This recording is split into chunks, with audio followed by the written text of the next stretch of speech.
Hey Pisceans, how y'all doing? Welcome.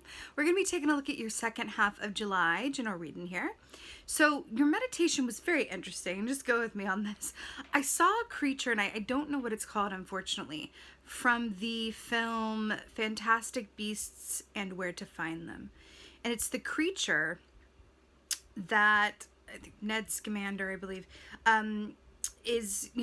has one of his creatures that is with him all the time, and it's the one that's really obsessed with shiny things and gold and jewelry, and is just like absolutely just goes crazy for anything that's shiny. So I saw that creature, and I saw it gathering up as many gold coins as it could and putting them in its, kind of a marsupial pouch, I guess. And I saw it running along with a full pouch, and then going and being on the top of a building, like on a skyscraper. Felt like maybe New York City, but Fantastic Beasts and Where to Find Them is largely takes place in New York. So there's something about that. So I saw this creature sitting at the edge of this building, and I saw this huge golden scale, like as in like what you would balance things on, like come into view, this massive scale. And I saw the creature jump onto one side of the scale, right? And just went whoop, like it weighed the scale down because it was so full of gold, right? And then I saw on the other side of the scale a little lizard, like a little salamander. And I saw the creature that was weighed down with all this gold, like really keeping that side of the scale very heavy. And then I saw the words, because then I got the image of a koala as well. And then I saw the words, inner peace over everything else. Interesting, no? Inner peace over everything else. It's interesting because salamander energy, lizard energy, fire energy is very much about timing, pacing, knowing when to move, when to be still. So aspects of timing, when or how to do things, really questioning the actions of your circumstances could be going on for you. That energy also equates to a Knight of Cups energy, which is about your interpersonal relationships and also, loving the work that you do, loving the people that you're around, your relationship core. And the fact that that creature had gathered up all those coins and made that side of the scale like really heavy, and then the lizard, which is all about questions and timing, was up here. Inner peace above all else. That feels that feels really important. So let's go ahead and see what your cards say. Hey Pisceans, let's go ahead and see what your animal energy is for the second half of July. Let's see what is going on. Ah, really? This is fascinating. I mean, when is it not? But Oyster. So first of all, whenever you get an animal energy that is of your same element, that is always very auspicious. That is always a nod from spirit saying this is a very significant time for you. It's the equivalent of like a major arcana moment, right? Destined and fated events. So with the oyster here, what's fascinating about this is that, remember I saw the creature from Fantastic Beasts and Where to Find Them, and how it was really attracted to shiny things and jewelry and gold. And then we had the oyster. And then what is in the center of the oyster? The pearl. Fascinating. Talking about riches and mirth. So the oyster equates to that of the Four of Pentacles in the tarot. It's that kind of energy where it's not necessarily moving forward or backwards. It's really just like standing strong where you are, or maybe not even necessarily like too strongly, but remaining where you are. Maybe even feelings of stagnation or which makes sense with the lizard. You might really be questioning timing or the way in which to go about taking action. Another aspect of the oyster as well speaks about how we really keep the best parts of ourselves hidden. And it's true, the most precious aspects of ourselves, the parts that make us most uniquely us, we oftentimes keep hidden. So this is usually a call to take those inner aspects of yourself that are the best parts and really expose them to the light. And then watch how your world transforms, right? Because that's what we're here to do, really. Allow ourselves to be seen and see others, right? Let's see. It's hard though, okay? I'm not over here pretending like it's like, okay, bippity boppity boop, and I'm done with that. See me. It is difficult. It is very, very difficult. It's very scary. There can be a lot of challenges around that, but this is coming up for you in this context. So That is what the doctor ordered. Wow. Okay, Pisces. I see what it is. We're in the depths today. We're in the depths of the ocean floor today. So, judgment. Right. Judgment, the tagline for the judgment key. First of all, a major arcana here, right to start off, which again is about, destined and fated events. This is not an arbitrary time. It's going to be a significant time period for you. So judgment, the tagline for this would be look back with pleasure, right? This is about having a honest and non-judgmental appraisal of the past so that you can release it with love and then move forward to the end of the cycle. The next key after this is the world key, which closes out the cycle of the major arcana. I feel like you are close to the ending of one cycle and the beginning of another, but you're being asked to do a couple things before you can get there. One of which is shedding the skin of what has been and embracing what could be on the other side of taking a risk or a chance or doing something differently.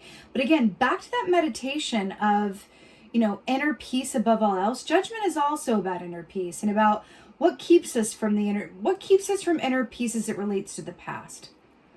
Really minding out those things, bringing them into the light so that you can give them some attention and heal them, right? But this is about the past, and also, referring to the past only in order to inform you as how best to move forward. So it's interesting here. Look back to go forward, right? It's really, really interesting how this is coming up for you, Pisces. But I just feel like there's some soul work that's going on here. Closing out cycles that will lead to new ones. Inner peace above all else. I keep hearing that. Inner peace above all else. If you are in doubt or have questions, if something is going to contribute to... There we go. If something is going to contribute to inner peace, it's a yes. It's a hell yes, actually. If something is going to endanger or compromise your inner peace, it's a hell no. That's what I'm hearing. Do with that what you will. That is what I'm hearing, okay? Four of Wands. Brilliant. Perfect. I love it. So, Four of Wands. This is about celebration, happiness, marriage, everything that goes on within a happy, loving home and family unit. This is a huge cause for celebration. This is that beautiful 11-11 feeling of I am exactly where I'm meant to be, and I have no concern about where I'm going or where I've been because I'm just so happy right here. I love that it's under the moon too, and you guys are the moon in the Tarot, right? So with the Four of Wands, with these two magpies as well, there's like it's not a riddle, I guess it's like a saying. I'm in the UK, so there's like a saying, there's a lot of magpies over here, where it's like 1 for sorrow, 2 for joy. So I like that this is shown this way, where it's 2 for joy. And that's really beautiful for you, Pisces. There's something about a good partnership, feeling really aligned in this context. Could it be the past is either getting in the way of it or causing you, there's something to do with the past and maybe feeding into some fear. But it's interesting with this, and then we have the Oyster here, right? Very interesting. Let's see what else is going on. Oh, really? Very, very interesting, Pisces. So you have the Empress here. Wow. Wow, look at this major arcana sandwich. Empress. So this is about happy expectation, happy anticipation. This is believing in something before you actually see it, right? Because this is about pregnancy, fertility. The Empress is a divine feminine energy. It's about receiving. It's about birthing new realities. But, Fox medicine, I'm really feeling called to talk about Fox medicine, is very much about flexibility and adaptability and about cleverness, right? Do not discount cleverness and about going about things in a way that serves you without alienating others. There's something about that. And people who are truly gifted at that go very far and have few enemies. Okay? Something about that.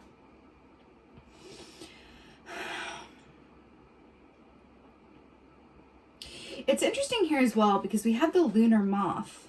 So we're having another, aspect of the moon show up here. Obviously, lunar moth, and then moths are related to the moon. It's interesting because with with the Judgment, right? Look back with pleasure, healing the past in order to move forward. Really, really, coming to grips in terms and having a greater appreciation about everything that you had to go through in order to get to where you are. To the Four of Wands, 1111, signs, symbols, synchronicities, happiness, joy, celebration, contentment, right? 2 magpies there.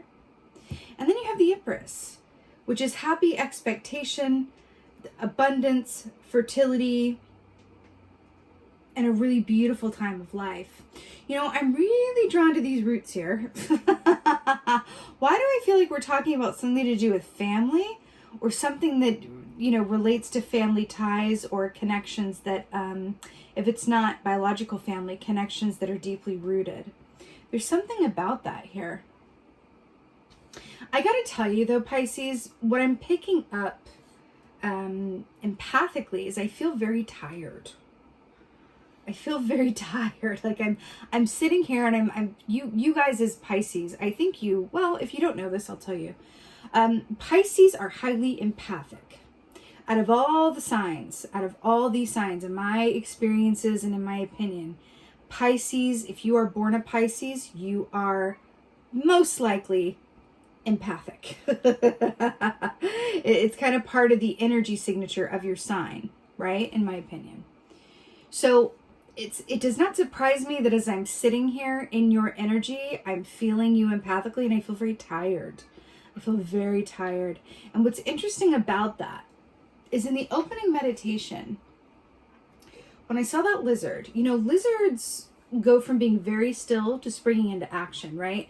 They're heat-seeking reptiles, right? Which means they're cold-blooded, which is why there's so much about when to move and when to be still, but they're also about what? Energy conservation. I have a lizard at home. I have a bearded dragon. And it's interesting because he'll be very, very still for long periods of time where he's just conserving his energy, right? But the minute you go to feed him his, favorite dinner, which is, I don't know if you're ready for this, but he loves the extra large locusts. And when you bring out his favorites, he's just like, boom, he goes from 0 to 100, like chasing after locusts and going for it. And so it's really one energy extreme to another. And I really feel like with you guys, there's a lot of energy output that's going towards questions and what to do and when to act and how to do. And it just feels like, again, I keep hearing inner peace over everything else. There's no such thing as bad timing. There's no way for what is yours to actually pass you by. If your soul, if your body, if your mind, if your spirit is calling you to just be where you are and enjoy life from where you are and follow your personal pleasures and what makes you happy at this time, know that it's a gestation period situation. Again, with this Oyster, 4 of Pentacles, it's not moving forward. It's not moving back. It's standing strong exactly where you are. And that pearl in the center is kind of like a pregnancy. It's like the pearl within and then the fox underground that has yet to be birthed. It's really interesting here. And then also the snake that goes underground to shed its skin before it's reborn anew. It's really interesting. I'm really feeling for you guys to really honor what you need during this time without care for what it's going to mean for you in another context. I'm really hearing the more that you can honor your needs, the more that you will align with what is in your highest and best good. When we come from a place of obligation or do things like we're forcing ourselves to do them, we can really easily knock ourselves out of alignment by doing that stuff, right? I'm going to give you a quick example.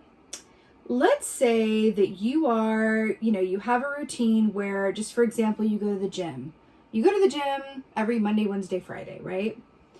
And that's your routine. You do it. If you don't go, you feel bad about it. When you do go, sometimes it's hard, but you always feel better. It's Monday, Wednesday, Friday. Those are your gym days, and that's what it is. And then let's say on a given day, you wake up and your whole self is like, do not go today. Do not go today. Do not go today. But that other aspect of yourself, that taskmaster parent says, well, if you don't go, you're going to feel bad. Well, if you don't go, that means you're lazy. Well, if you don't go, then, you know, the rest of your week is going to be bad, and whatever else thoughts that come in from that obligation, like taskmaster place, right? And then you end up forcing yourself to go to the gym, and as a result, you're late, you miss the train, and then you twist an ankle trying to run up the subway platform, for example, because, you know, I'm using a New York City example here. And then at the end, you're like, I had this feeling that I shouldn't go today, but I went anyway. And it's just a small example of allowing yourself to really honor what you need. It's very difficult, I feel like, within our given society as well, to really filter out what is our higher self telling us what we need, and what is the aspect of ourselves that says like, oh, you know, I'm afraid, I feel, you know, like I just want to avoid life, and so I want to stay at home out of avoidance, right? What is the line between the two? Like, what is the line between honoring what we need and then also, like, you know, enabling ourselves to, you know, stay stagnant? I feel like there's a question and answer in there for you, like, during this time. But again, like your meditation says, like, inner peace above all else. Okay? At least during this time, it feels incredibly important. Inner peace with that fox sleeping under the earth, right? Let's get some advice. Oh, could not be.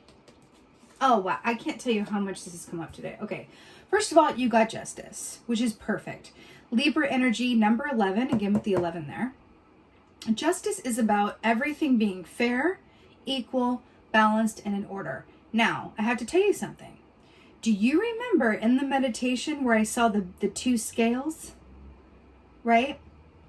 And then justice comes up here. Did you know that in the traditional Rider-Waite, this is someone holding two scales, Lady Justice holding two scales? And then it comes up here. Really interesting is your advice. You know, with this as your advice, I would say, again, just trust that everything is meant to be, and trust that when you enact balance within for yourself, that everything falls into alignment. Do not push, do not force, do not, you know, should all over yourself. This is really about honoring what is going to give you your inner peace, whatever that looks like. Feels incredibly important to say. You know, this also speaks of legal matters or fair and just decisions. There's really something about that scale that's coming in here to say, like, in order to align yourself to what's coming, it's really, really important that you really make choices from a place of self-care during this time, okay? It just feels important in a larger way that we can't even see right now. You also got the Knight of Wands. This has been coming up a lot today. So the wands rule the realm of the actions that we do or don't take, usually around the work that we love to do, or around the interpersonal relationships of which we're passionate, right? But it is about action. So it's really interesting here with the Knight of Wands. This is saying, like, you know, this is all about instinct. This is fast forward moving energy. It's Leo energy. So let's go for it. Let's do it. Let's get to it, right? Following your instinct and thinking about it later. But what's really interesting here is that it's coming up with justice. I'm hearing more time for what excites you and less time for anything that you dread or doesn't excite you. Really lean into what excites you and gives you happiness and inner peace during this time. It feels, I'm telling you, it feels more important and like it is going to serve you in some unexpected ways that aren't immediately visible or knowable, but it feels important. Enact some balance in your experience, inner peace over everything else. Lean into what excites you and that you desire. That feels incredibly important. Incredibly important. Let's get an oracle. Oh, I'm feeling like a divine feathered messenger. Let's do one of these.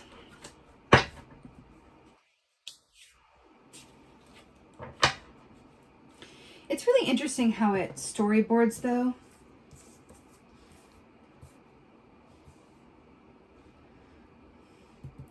Review of the past and healing leads you to celebration and full embodiment of the present moment from a place of just happy contentment, right?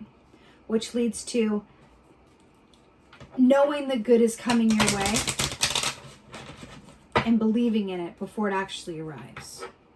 It's exciting, right?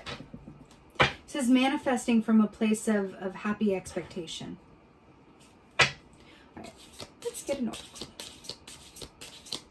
Divine Feathered Messenger. Ooh. Oh, wow, wow, wow, wow, wow. Okay, let's get into it. So pelican, another water animal. So, well, a bird and water animal. So pelican, choose to follow the path of forgiveness and raise your vibration. This is getting deep because I feel like this directly relates to the judgment key, forgiveness of the past, but this has a lot to do with forgiveness of self. Forgiving yourself for either not doing things that you think you should have, for not being where you thought you'd be. Forgive yourself for any thoughts that you feel guilty around. Forgive yourself for everything in all directions of time and space. And then watch your world transform. Forgive yourself. Also, this pearl, the beginning, in the middle of this oyster, right? Choose to follow the path of forgiveness and raise your vibration, right? It's the forgiveness, but it's also giving yourself permission to really lean in to what's going to make you happy. And that is another way of raising your vibration, right? Inner peace over everything else. And I can't think of a better route to inner peace than forgiveness, and in doing so, raising that vibration by allowing your desires and passions to lead you. It's really beautiful, Pisces. It's work, but it's beautiful work. With that being said, I'm sending you so many blessings for the second half of July.